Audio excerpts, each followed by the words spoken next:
Namaste, and welcome to our continuing series on the life divine with our beloved Ranga. We're in the chapter The Divine and the Undivine. I have it at page 397, but I think it's different in different books. 412 for CWSA. But these conclusions, I've got it, 397 in this book. Okay, let's begin. we have already read the para once.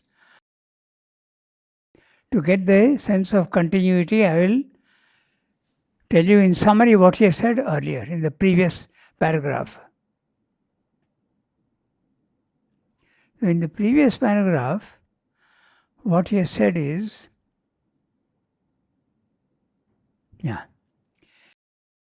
with this view, what view? That our real indwelling divine element wants perfection within and without. Okay, he was speaking earlier that you can say in a certain sense that everything is really divine, but you are not seeing it because of your imperfections. So now he is saying that argument will not really stand always because the divine is there already in you, the psychic being, and that wants perfection. It will not tolerate imperfection. I can understand that. But when we read the first line of that previous paragraph, when he says that everything is perfectly in its place, Yes. perfectly in its place, why then does Mother say that we may have to have crashing circumstances? The crashing circumstances is necessary for the next one. Suppose you have a building which is breaking down. After 100 years it is all dilapidated. You have to break it down to make a new one. So the Men, countries, continents. Yes, that's right. She says it's imperative. Yes. The choice is imperative. Yes. Truth or the abyss. Truth or the abyss. So how does that fit with this sentence? That everything it's is another perfectly... way of looking at things. It's another way of looking at things which is not accepting fully. You can say in a certain sense that all these planes which are there are exactly what it is supposed to be. Suppose you make the rules of a game. Okay, let's take it this way. You invent a game and you make certain rules.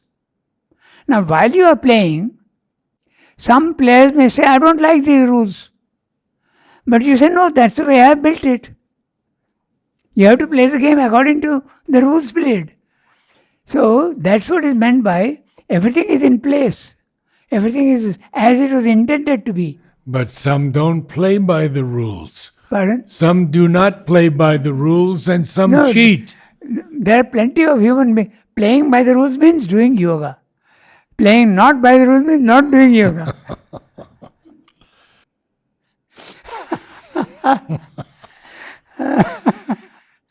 So that's always there. In fact, so what is meant by that everything is in place means that was intended. It was intended by the divine to be exactly what it was intended to be. In that sense, it is perfect. Okay, I can accept that, of course. In that sense. Certainly I can accept. But now he is saying, I can't accept that sense fully. Okay. There is darkness here, but that was intended to be because that's a game, the way it is played. The game is from darkness you have to escape and go to the light. That's the way he has designed the game. So it's perfectly in place. That's what he means. So with this view that our real indwelling divine element wants perfection within and without. So the divine in you is not accepting the darkness here. Why? Because he wants you to play the game and go out and go to the light. Then I would have to ask about Mahakali. Yeah, Mahakali. Yes. She is the one who is preparing you to go up. She may have to destroy this current situation in the world. Yes, because that's how it is. See, the divine is slowly revealing himself at this level. That is accepted. Yes, agree. So, what is he doing? He is revealing himself in the darkness. The darkness will stay, but he is slowly revealing himself. The darkness is not going to disappear. It will disappear in the individual, but not in the universe. The universe will remain as it is. But a sample of the divine will be exposed every time. Okay. When matter was there, there is only matter. Let's say darkness. When life comes up, the first glimmer of light is there in consciousness has come up. But has all matter become life? No. No. There's so many stones, mountains, they have not become light. Yes. Life. So now when all the animals are there and man comes up, have all the animals become men? No. So when also the yogis are there, have all men become yogis? No. So at a universal level, the darkness is there, the consciousness slowly beginning is there, and it is going on, little more consciousness, it is going on. There is a sampling of the divine consciousness opening out in the physical world. But everything is not becoming divine. No, but he does say in Savitri, Book 11, even the common man shall feel the wide uplift Ultimately. and turn. Ultimately. Ultimately means when the supermental is fully active. When you become a Superman. Because when the supermental will come, just as when man came, the animals didn't disappear, the plants didn't disappear, they all stay in the universe. These layers are there. Only the Superman, everybody will not become the Superman. True. So it's becoming like a pyramidal structure, less and less. But the divine is revealing himself slowly here in the darkness, in these planes of consciousness. But in time, yes. Won't everything become supermentalized? No. Ah, that's interesting. No. In the darkness, there will be samples of light. Man is a sample of mental consciousness in a world of animals. The yogis are samples of divine consciousness in a world of men, animals, and matter. Okay, got it. The Superman will be just a sampling, not all. It will be, the Superman will be a divine consciousness in a mental world, an animal world, and a physical world. It's a pyramidal structure. This earthly life become the life divine. In the Superman. But the thing is, when in the he says, supermental or the supermen in the supermental world or in the Superman. The Superman who will be living in the supermental world will be reflecting the supermental in the physical world.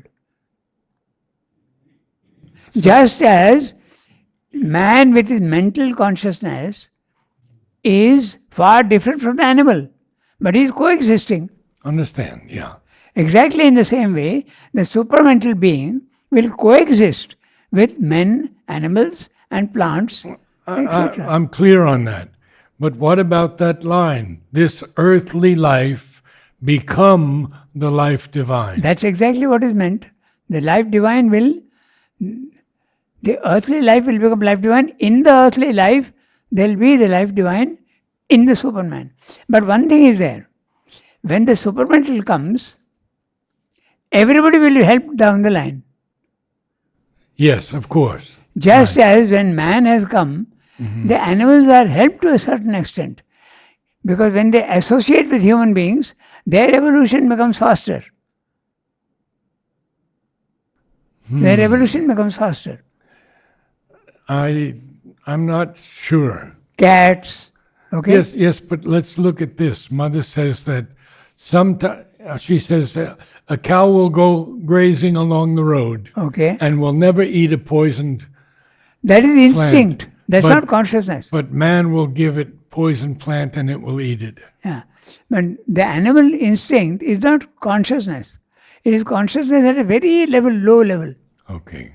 It's a vital with the consciousness standing behind and giving it instinct.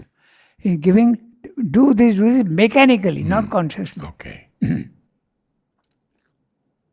Okay. consciousness is there everywhere, but hiding. It is slowly evolving, but not evolving everywhere and in everybody. Not evolving everywhere and in Everybody. So the consciousness does not necessarily evolve in every person. Yes. See, he says very clearly, when matter is there, these are all small, small subtle points which is very clear with his words. Life is coming out of matter, but all matter is capable of life? No. The stone will never become life. But the stuff which is capable of becoming life will become life. Okay. But the stone holds the divine presence. The presence is there, but it will never become life Okay, now at the present level. I'm clear. Similarly, if all men, are they going to become mental beings? No, mostly they are vital beings, mental vital beings, very, very low level. This is what he says. So all human beings will become Supermen? No, only those who are ready, But those who have evolved but the supermental will raise the whole consciousness to a certain extent. to a certain extent. Yes. For instance, Yes. man, if he is at level 3, he will be helped when the supermental comes to level 5. When the animal is at level 1, it will be helped to go quicker to level 2. The evolution will become quicker and quicker. That's what it means. Thank you. We'll move on. Okay. No, these are important questions because Yeah. everybody thinks everything will become divine. Yes. No. If that were so, why has he created the inconscient, which is darkness? If it is, it has to be subtly become darkness, then the game is not played. The rules of the games are being changed. As they put nowadays, the goalposts are being shifted. They say that way. But the goalposts are not going to be shifted. The divine has not created this game and this universe in a fit of fancy. He has done it with a purpose. And that purpose is eternal, infinite, valid forever. At least that's what I understand. Everything is not going to become divine. The divine will be revealed slowly in bits and pieces here. Matter is capable of this. Look, that's what is being said. All animals have not become men. All men have not become yogis. I once asked Aurobindo Basu, will wars stop? He said they won't stop. They'll be smaller in size, they're not nuclear or anything, Oh, absolutely. but they will continue because Yes. progress has to continue. The wars will continue so long as man is at this level. So long as he is in ignorance, attachment and ego, war is bound to happen. It will never be abolished. You may try as much as you want through the UNO, United Nations, but it will never vanish. Only it will vanish in the supermental race, it will vanish. In the supermental Yes, race. in that community. Yeah, I got it. It will Yeah, not be yeah. there. So when Mother has that boat and she sees the people who are ready to become supermentalized Yeah. and many others who are not, Yes. that does not refer to the whole world. That's right. Okay. Clear.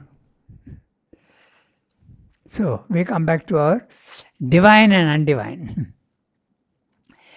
With this view, and what is that view? That our real indwelling divine element wants perfection within and without. So there is a divine within you who says that, no, I can't accept things as they are. So in one sense it is true, Sri Aurobindo says, because that's intended to be like that.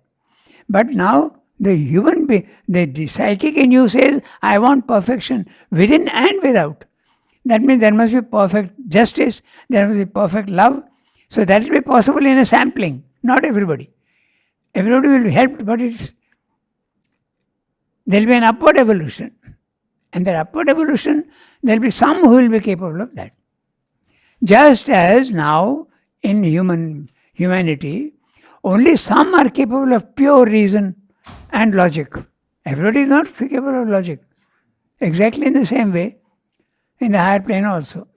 Okay, so Sri Aurobindo is contradicting that first view which he accepted partly, because he says the psychic is there in you and the psychic is divine. And the divine is saying, I want perfection, I don't want this. Not only within, but also without. Is the psychic there in every human being? Yes. No, not necessarily. There are some who don't have a psychic being. I remember that Mother said Stalin did not have one. Who? Stalin. Ah, She said he had no psyche, no soul. she has identified even people here. Oh, So we come back to our text. So that our real indwelling divine element wants perfection within and without, we can admit that each thing is perfect in its place, provided we accept as real the possibility of perfection even in the external world. We can admit that each thing is perfect in its place, provided we accept as real the possibility of perfection even in the external world. The possibility is there, and slowly, slowly things will improve even in the physical world. But the perfect divine life. life in the physical world is an evolving thing. It's an evolving thing. And if you say that yes, one day everything will become perfect, if you say, okay, then you are putting a limit to the divine. Then what? You are putting a limit on the divine. Everything is perfect. Nothing needs to be changed anymore. Oh, You are putting a limit. interesting. But the divine is infinite. There is no limit. Interesting. Yes.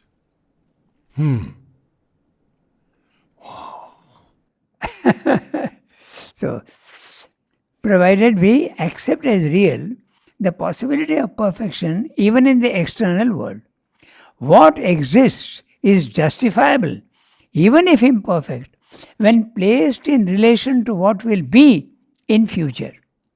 The present imperfection is justifiable, understandable, acceptable only when seen as a future perfection. So at right present, this is intended to be. You are imperfect, but one day you are going to become perfect. So we have to accept that this is real. But it can change. So in that sense, you have to accept it. So when these civilizations, such as Atlantis and Lemuria, who are more highly developed in scientific areas and Yes. others, Yes. were destroyed, Yes. then Why? Why were they destroyed? why? Because the perfection reached in those planes was not integral. Sri Aurobindo says that very clearly. See, with Vedic period also was so perfect, but it was destroyed because the evolution is not linear. It is spiral. Yes, yes. Something is comes up and then it goes down again. Something comes up and every time there is one Little centimeter higher. of progress, centimeter of yeah. progress. So it doesn't go on circling in the same place. It circles a little up, little up, little up, little up, little up. Why? Because it is not integral. The Vedic was certainly in the Vedic period, we didn't have computers, we didn't have aeroplanes, we didn't have rockets. So they could go individually. But in the physical world, could they do that? I know that there are some who say that yes, there was, but that is doubtful. Sri Aurobindo has answered this also. He says we can take that with a pinch of salt. Huh. There are Indians who claim that the Vedas contain all the secrets of rocketry, all the secrets of atomic power, all the secrets of flying heavier than air machines, all that is there. But Sri Aurobindo is not so sure at all. He says we can take that. With a grain of salt. Yeah, he doesn't say with a pinch of salt, but that's the impression he gives you.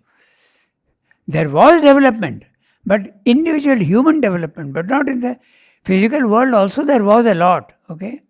There was development in metallurgy, there was development in surgery, There was development in many fields, medicine, Ayurveda, but it wasn't perfect.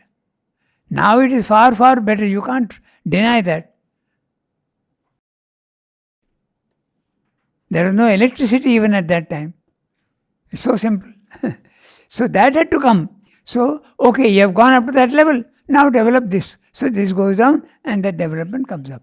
The material development has now come, but now it has to combine with the spiritual development. It has to be integral. So when Mother speaks of the 6 previous pralayas, Yeah. and she says there will not be a 7th. Yeah, because now it will be at the take-off stage. It will be now, destruction may not be necessary from perfection to more perfection, perfection to more perfection. That's what Sri Aurobindo says also in this supramental manifestation. He says earlier, it was from ignorance to knowledge. But now it will be from knowledge to further knowledge. That's why no destruction is necessary.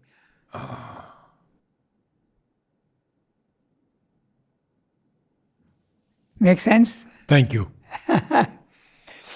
I hope this will be good for everyone also No, it's an interesting who's discussion. listening.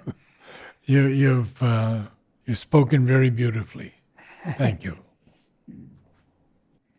So, the present imperfection is justifiable, understandable, acceptable, not if it is permanent. I am adding that. So I cannot accept a darkness which is permanent. But I can accept that, yes, this is the rules of the game, this is darkness, but it is intended to change. So at present, this is intended, acceptable. That's what Sri Aurobindo says. Okay? Now, I am reading that again, you will see that. The present imperfection is justifiable, understandable, acceptable, only when seen as a future perfection. Okay. It cannot be permanent. It is evolving. If you bring in evolution, I accept that, yes, this is okay at this level. Okay, so for this justification, a divine reason can reveal the exact significance of the present, seeming imperfection. But this secret significance is to be experienced and not merely to be understood by the mind. Of course, it is perfectly right to face life's difficulties with patient endurance and equanimity as a law of God, provided we also recognize that the divine law includes transformation of the perfect imperfect into the perfect. The ascetic, the Buddhist, is not accepting imperfection here, but simply saying we will accept, but with the proviso that there will be a further progress. That's the difference. In that sense, everything is intended here, the darkness. So everything in this spiral is moving higher. Yes, The whole yes, earth. yes. The whole earth, again, sampling of the earth. Yeah, you make that point, yeah. Not everything. Only a sampling of Yes. the earth. Okay.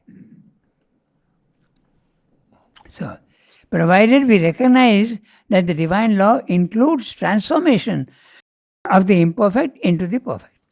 The possibility and capacity is there in us.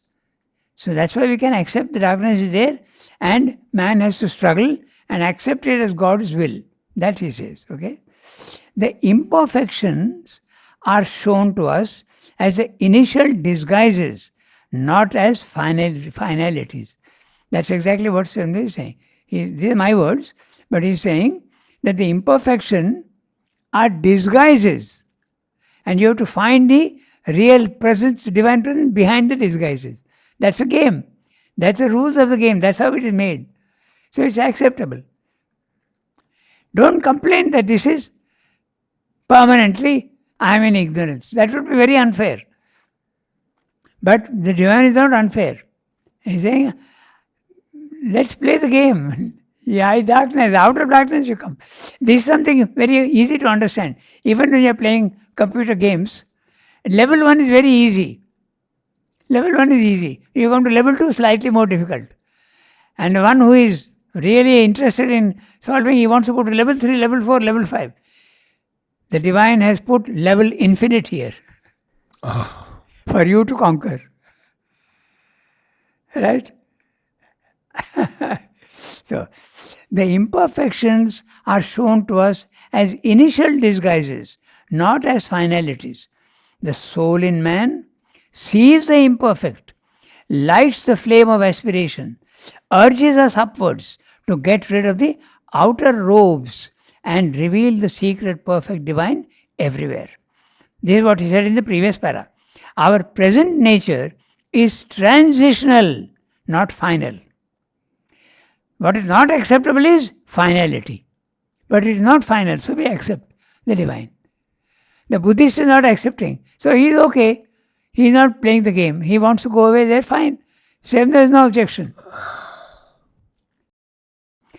Our present nature is transitional, not final. The ultimate realization must be the manifestation of the perfect in the physical world. That's what he said in the previous one. The divine and the undivine. Undivine seems to be here, but it is evolving. But it's a limited perfect. Yes, that's right. Now I got it. Thank you. Okay, so now we read the para that we have to read today. Yeah. But these conclusions are only first reasonings or primary intuitions founded on our inner self experience. Yeah. But these conclusions are only first reasonings or primary intuitions founded on our inner self experience and the apparent facts of universal existence. They cannot be entirely validated unless we know the real cause of ignorance, imperfection, and suffering and their place in the cosmic purpose and cosmic order. So, what is imperfect, we have to find out why it is imperfect. Then it is acceptable. Otherwise, it is not acceptable. Okay. There are three propositions about God and the world.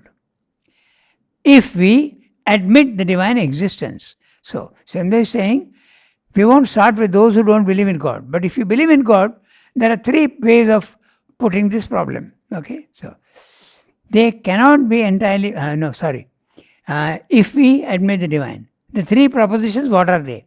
To which the general reason and consciousness of mankind bear witness. But one of the three, which is yet necessitated by the character of the world we live in, does not harmonize with the two others. So what those three are, we'll see now one by one.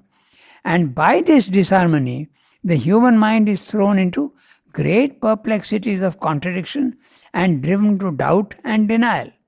For first, we find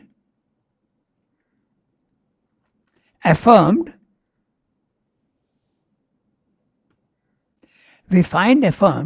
an omnipresent divine divinity and reality, pure, perfect and blissful, without whom, apart from whom, nothing could exist, since all exists only by him and in his being. So now he is saying, man has experienced that there is a ultimate reality and that is perfect. And the ultimate reality is Satchidananda. There is Satchidananda. You have to begin from there. And if Satchidananda is not there, there will be no world.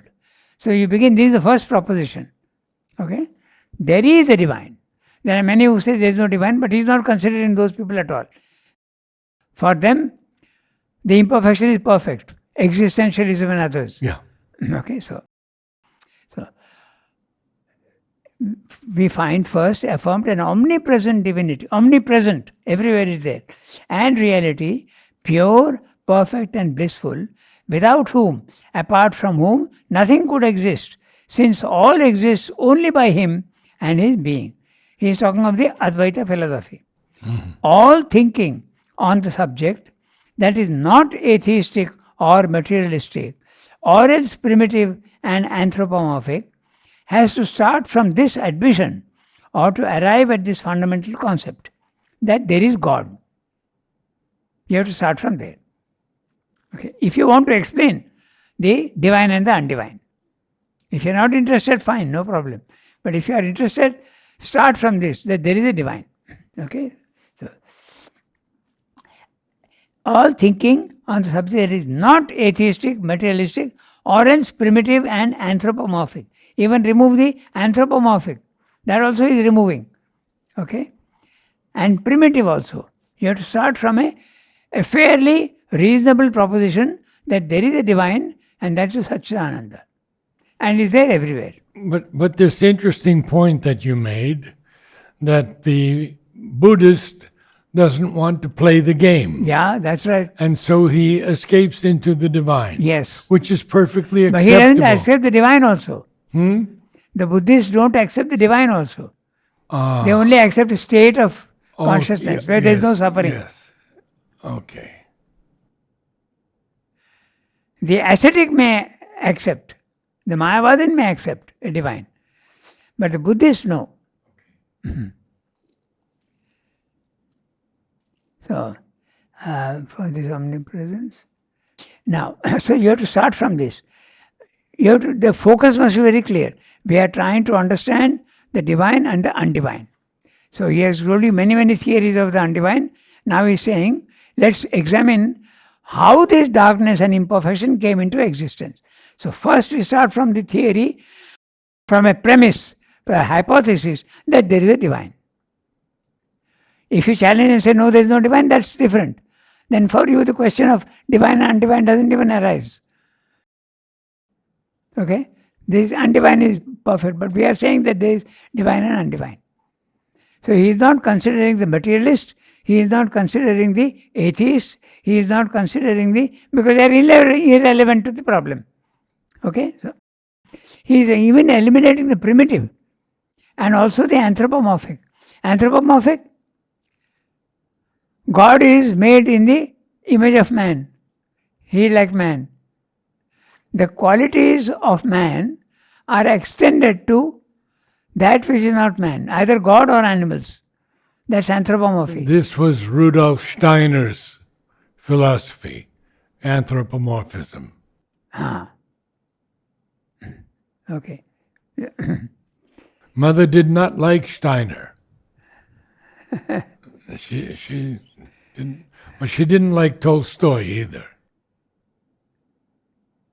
Yeah. Yeah, I was referred to Rudolf Steiner once in a while, but I didn't go into his philosophy deeply. No, I didn't go.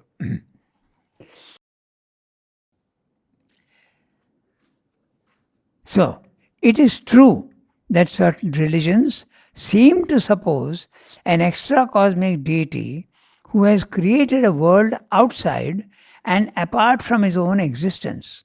So he's saying that there are religions who seemed to think that there is divine extra cosmic outside the cosmos and created the cosmos out of himself.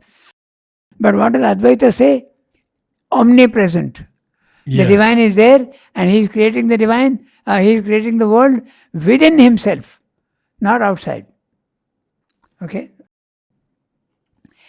It is true that certain religions seem to suppose an extra cosmic deity who has created a world outside and apart from his own existence. But when they come to construct a theology or spiritual philosophy, these two admit omnipresence or immanence. For this omnipresence imposes itself. It's a necessity of spiritual thinking. If there is such a divinity, self or reality, it must be everywhere, one and indivisible. Nothing can possibly exist apart from its existence. Nothing can be born from another than that. There can be nothing unsupported by that, independent of it, unfilled by the breath and power of its being. It has been held indeed that the ignorance, the imperfection, the suffering of this world are not supported by the divine existence. But we have then to suppose two gods, an Ormuzd of the good and an Ahriman of the evil. These are terms used in the Parsi religion. What is it called? Sufism? No, not Sufism.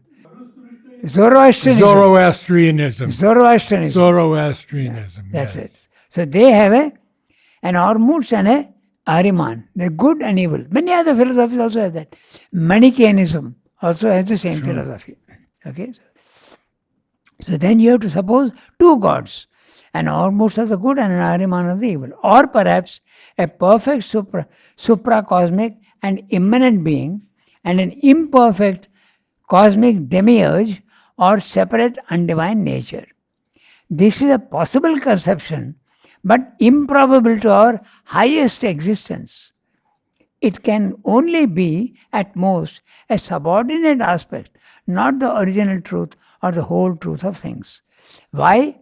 Because to think of a divine who is not perfect, to think of a divine who can be coerced by other elements, doesn't seem to make sense to... How can he be divine? Yes, how can he be divine? Yeah. So divine has to be absolute divine. Yes. So then you can't accept this theory. That's what he's saying. So it can only be at most a subordinate aspect, not the original truth or the whole truth of things. Nor can we suppose that the one self and spirit in all and the one power creator of all are different. Okay? So, spirit and power also are not different. Contrary to in the character of their being, separate in their will and purpose. Our reason tells us, our intuitive consciousness feels, and their witness is confirmed by spiritual experience, that the one pure and absolute existence exists in all things and beings, even as all things and beings exist in it and by it. And nothing can be or happen without this indwelling and all-supporting presence. So now we come down to spiritual experience. He's saying that yes, you can conceive. There is a God above and there is a God below. But your idea of God is different. Okay? You have to allow for a God above and a God below. But there is no perfect God. No, but this is basically Christianity also. Yes. Saying that it's the devil below and God That's right. above. Yeah. That's why he's saying it is conceivable. But what about spiritual experience? Spiritual experience tells you that there is, you experience it so concretely, that the one is there in the many, and the many is there in him, and not only that, but the one has become the many. The one, the divine himself has become everything in the physical world. So that's what he's saying in spiritual experience. I think the problem arises in these Western countries more about evil and falsehood. Yeah, particularly Christianity. Christianity Yeah. especially. Because you are considered to be a sinner. To begin with. Whereas the Indian conception is you are divine, but you are covered up. The divinity in you is covered up. Remove the covers and you will be you divine. In a more positive view. So that was only the first affirmation that Yeah. he gave. Thank you, Ranga. Very enlightening. Namaste all. And we'll see you on 430. Wednesday for the synthesis of yoga. On Friday, essays on the Gita. And on Saturday, our beloved Savitri.